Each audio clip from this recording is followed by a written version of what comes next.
Hey y'all, welcome back to another Coffee and Composition. I'm April, president of A Little More Truth LLC, and we're here to take the woes out of your next writing assignment. So, as you can see, I have my writing apprentice back here again. She enjoyed last week's segment so much on the Gregarian that she said, I have to join you at least for a little bit for this week.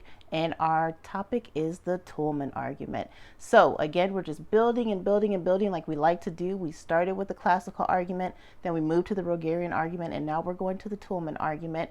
And we hope that you are as excited to come back this week as she was. So grab your coffees and let's get started.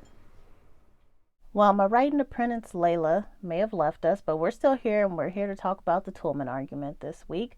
But as always, if you need more help, reach out to us at alittlemortruthllc.com and see how we can be of service to you.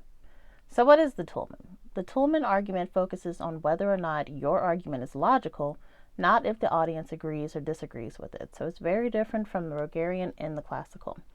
When is it best to use this argument? When you are trying to prove beyond a shadow of doubt that the argument you're making is correct based on logic. So it's all about the logic in this one. So let's create an outline for it.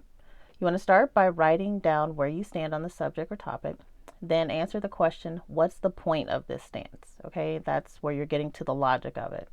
Then you want to consider what type of claim you're trying to make. A claim of fact, a claim of value, a claim of policy, or a claim of judgment. And we're not going to get into detail on that, but make sure you know what type of claim you're making in your thesis. Then think about 2 to 3 ways you can support your argument. Write down how someone could infer the connection between your supporting warrants and your claims, and then think about any rebuttals to your argument and how you're going to respond to them. So I know that's a lot. I know, but we don't have time to dive into each one of those topics in this video. But let's talk about how to create a thesis statement for the Toulmin. You want to, again, as always, start out with a little context for your subject matter. Then you want to state your main idea, also known as a claim.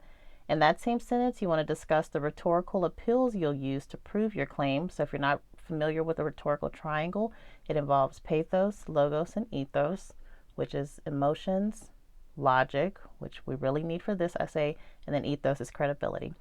And then in a separate sentence, you want to discuss your supporting points or grounds. And a thesis statement can be more than one sentence. You'll definitely need more than one sentence to get a well-developed thesis statement for the Toulmin.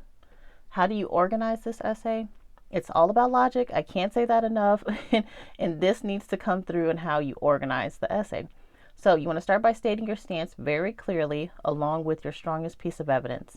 Then use strong topic sentences to say, this is my grounds and this is how it supports my claim. Save your rebuttal for last, but don't get too caught up in it, okay? You don't want to spend all your time doing the rebuttal.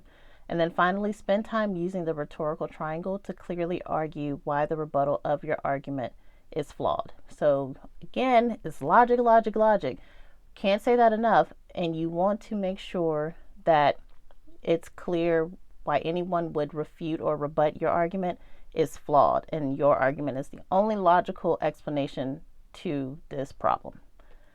A lot there. So take some time with this video, but if you get nothing else, the key takeaway for this week is that a good Toulmin argument leaves very little room for doubt that your argument is the most logical conclusion to the problem you present.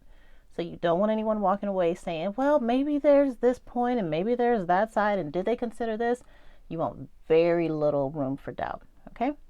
As always, if you need more help, if you are starting to feel a little overwhelmed with your writing assignments or your admissions essays that are coming due for college and things like that, reach out to us at alittlemortruthllc.com and see how we can help you.